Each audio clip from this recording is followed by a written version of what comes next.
Assalamualaikum warahmatullahi wabarakatuh. Perkenalkan, nama saya Fidelia Dwi Puspita Purwacahya dengan NIO 516021 dari kelas MPP 42 kelompok 7. Di video kali ini saya akan menjelaskan mengenai regresi logistik untuk memenuhi penugasan ujian akhir semester mata kuliah statistika.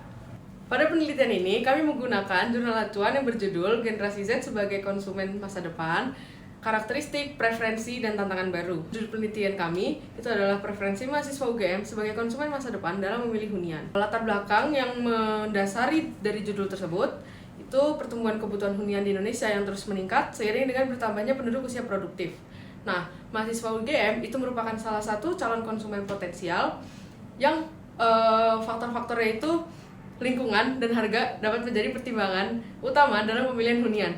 Nah, oleh karena itu, penelitian ini bertujuan untuk mengkaji preferensi mahasiswa UGM sebagai gambaran awal perilaku konsumen masa depan dalam sektor properti. Pada penelitian ini, data yang kami gunakan adalah data primer yang bersumber dari kuesioner yang telah kami sebar melalui Google Form dengan responden mahasiswa aktif Universitas Gadjah Mada. Untuk metode yang kami gunakan adalah regresi logistik, di mana metode ini bertujuan untuk mengetahui pola hubungan antara variabel independen dan variabel dependen. Nah, pada penelitian ini, variabel X atau variabel independen merupakan harga dan lingkungan. Sedangkan variabel Y atau variabel dependen itu merupakan keputusan dalam pemilihan hunian. Kayak rumusan masalah yang pertama itu adalah apakah lingkungan memiliki pengaruh terhadap keputusan mahasiswa UGM dalam memilih hunian. Dan yang kedua, apakah harga memiliki pengaruh terhadap keputusan mahasiswa UGM dalam memilih hunian. Lalu untuk tujuan penelitiannya adalah untuk mengetahui apakah lingkungan dan harga memiliki pengaruh yang signifikan terhadap keputusan mahasiswa UGM dalam memilih hunian. Yang pertama, ada table case processing yang menunjukkan ringkasan jumlah sampel sebesar 100 sampel. Lalu yang kedua, ada table iteration history yang menunjukkan nilai min 2 log likelihood sebesar 107,855 lebih kecil dari X2 tabel yang sebesar 123,225 sehingga menolak H0. Nah, artinya fit dengan data. Pada tabel iteration history, nilai min 2 log likelihood sebesar 103,216 itu lebih kecil dari X2 tabel sebesar 120,989 sehingga menerima H0. Maka variabel dapat dikatakan fit dengan data.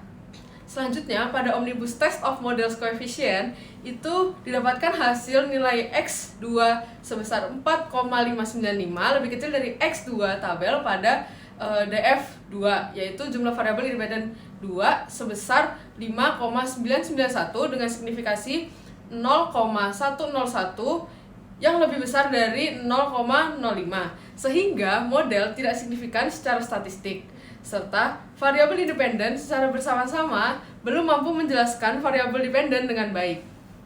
Pada tabel variabel menunjukkan variabel harga dengan nilai confidence interval eksponen B sebesar 0,354 sampai 2,701. Interval ini mencakup satu yang memperkuat bahwa variabel harga itu tidak signifikan. Sedangkan variabel lingkungan memiliki confidence interval eksponen B sebesar 0,074 sampai 1,059. Interval ini juga masih mencakup satu, sehingga pengaruhnya belum pasti signifikan. Dapat ditarik kesimpulan bahwa harga itu tidak berpengaruh signifikan secara parsial terhadap variabel dependen, sedangkan lingkungan itu belum signifikan sepenuhnya, tapi mendekati batas signifikansi dan memiliki pengaruh negatif yang cukup besar secara praktis. Model ini menunjukkan bahwa faktor lingkungan mungkin masih perlu diperhatikan lebih lanjut karena hampir signifikan, sedangkan harga itu tidak memberikan pengaruh yang berarti dalam model ini. Interpretasi ini didasarkan pada nilai koefisien odds ratio eksponen B, signifikansi, dan interval kepercayaan pada hasil regresi logistik yang ditampilkan pada gambar.